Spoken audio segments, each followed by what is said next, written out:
Okay, so we're going to be looking at page 22, and what we're going to be doing is just matching the exponential graph and its equations. The direction says match each equation first with a description of the transformation of the equation, which is the number match, and those are located at the bottom of the paper, and then with its graph, which is your letter match, which is the graphs over here to the right of your equation. So let's go ahead and knock this out.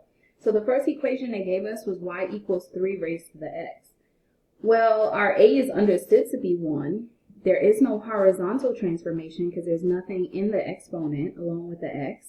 And then there is no constant on the end. So there is no vertical or k transformation either. So technically there is no transformation occurring for that equation. So our answer is actually just going to be number 2, y equals 3 raised to the x with no transformation. So we're going to cross off number 2 down here since we're using it. And we're going to put that number 2 up here. And now what we have to do is we have to match the letter graph. So we can simply just go to Desmos, and we have Desmos up, and we're just going to type in y equals 3 raised to the x power. Well, I know what my y-intercept is going to be because if I input 0 for x, my output would be 1. So I know that my y-intercept is going to be 0, 1. So we're looking for which graph on our paper has a growth because it's going up. The graph is going up from left to right, and I knew it was going to be a growth because my b was actually greater than 1.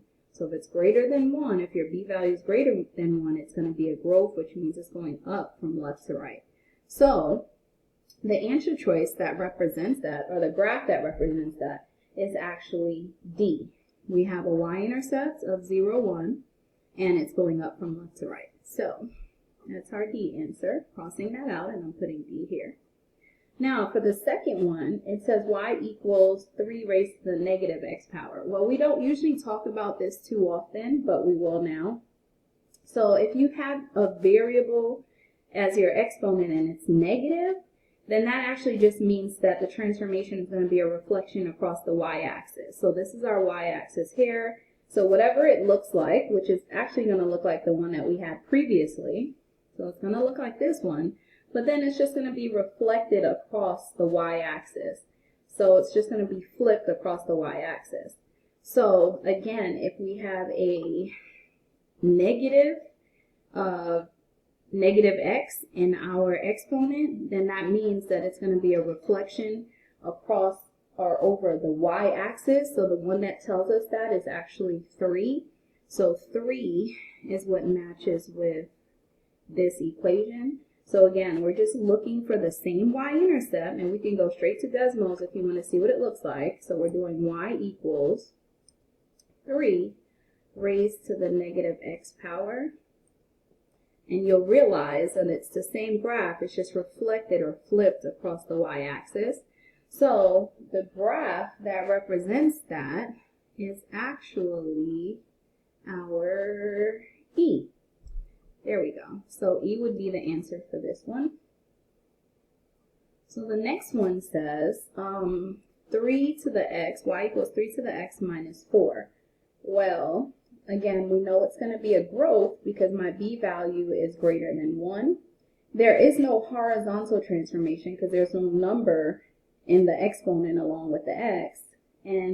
But what we do have is a vertical transformation. This is telling us that we're going to go down 4 units because it's negative. We're going down 4.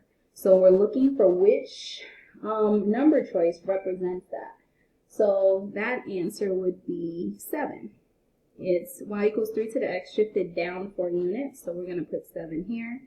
And now we're just looking for which equation or which graph represents that equation. So again, I can go straight Desmos, 3 to the x power, and then I have to make sure I go all the way to the right with my cursor, so minus 4, so that I'm not in the exponent anymore. So you'll see that it shifted down. My original y-intercept was 0, 1, and if we shift down 1, 2, 3, 4, then we end up with a new y-intercept of 0, negative 3.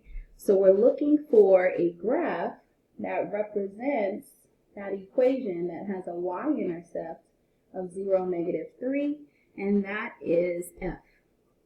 So f is the answer for this one. Okay, so we'll do a couple more.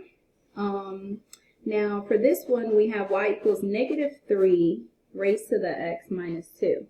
Well, this is also the same thing as saying that our a is -1. I could really rewrite this as y equals -1 times 3 raised to the x minus 2. So if our a is negative, we already know if our a is negative, that means it's a reflection across the x-axis. So I have a reflection across the x-axis because my a is really -1. And then I also have a horizontal transformation. But we know that if it's in the exponent, we actually do the opposite. I often tell my kids that it lies. So if it's a -2 here, we're going to do the opposite. Or because it's lying, we're going to do the opposite of that. So it will be a +2. And this deals with a horizontal. So we're going to be going to the right 2 units. So again, we're going to be reflecting over the x-axis because our a is really a -1. And then what we're going to do is we're going to move right 2 units.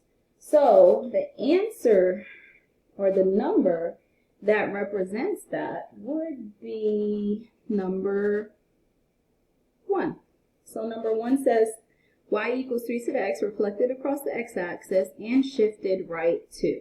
So that one would be number 1. And then again, we can just go straight decimals. So we have a -3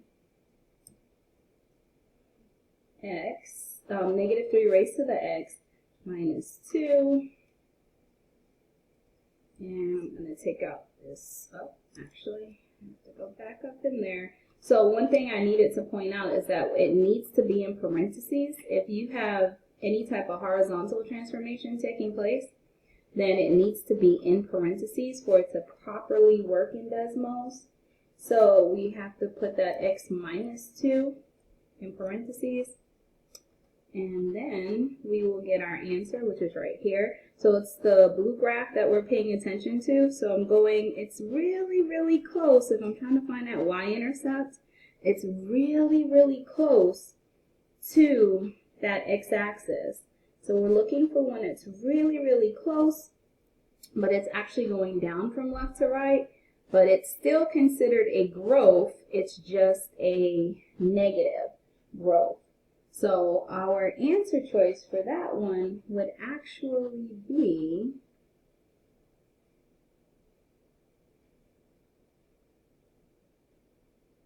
oops, I'm sorry, give me 1 second. So we're looking for the one that kind of matches that, and that would be, I hope you guys see it before I see it, G. There we go. I'm sorry for the pause. So it would be G because it's really, really close to that x-axis. So the answer choice is actually G. All right. Let's do 2 more and then we'll be done.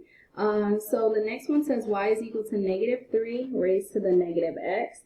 So we already just discussed this. If we have a negative number, I could actually rewrite this as -1 times 3 raised to the -x power. So because my a is really negative, then that means it's a reflection across the x-axis.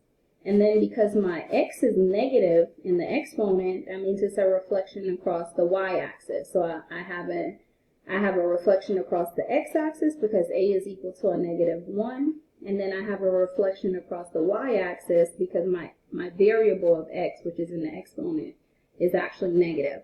So we're looking for which number choice has a reflection across the x-axis and the y-axis.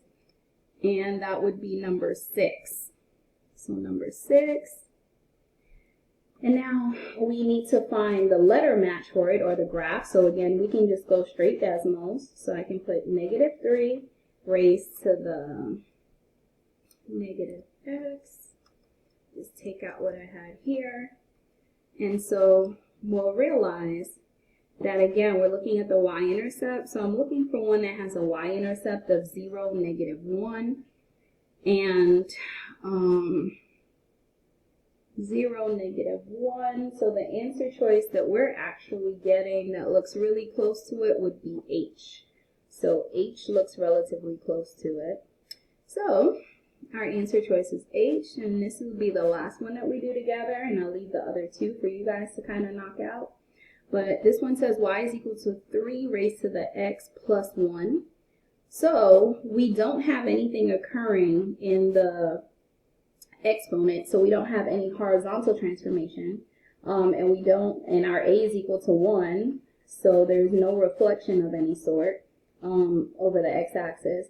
But we do have a constant of positive 1. So that means that we have a vertical transformation taking place. And because it's positive 1, then that means that we're going to be going up 1 unit. So we're looking for which number represents a transformation of us moving up 1 unit. So that would be 4. Y equals 3 to the x shifted up 1 unit. So that's 4.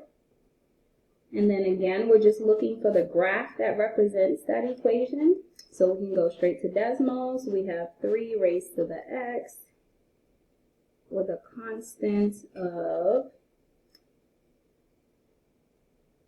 positive 1.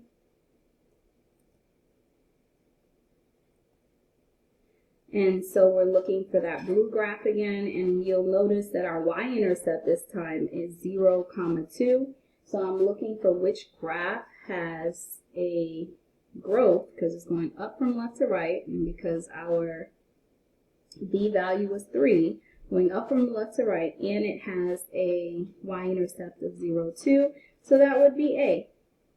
So I'm going to leave you to try the last two by yourself. You only have 2 options left from the bottom and 2 graphs left. So you should be okay with trying to find those 2 answers. Thanks.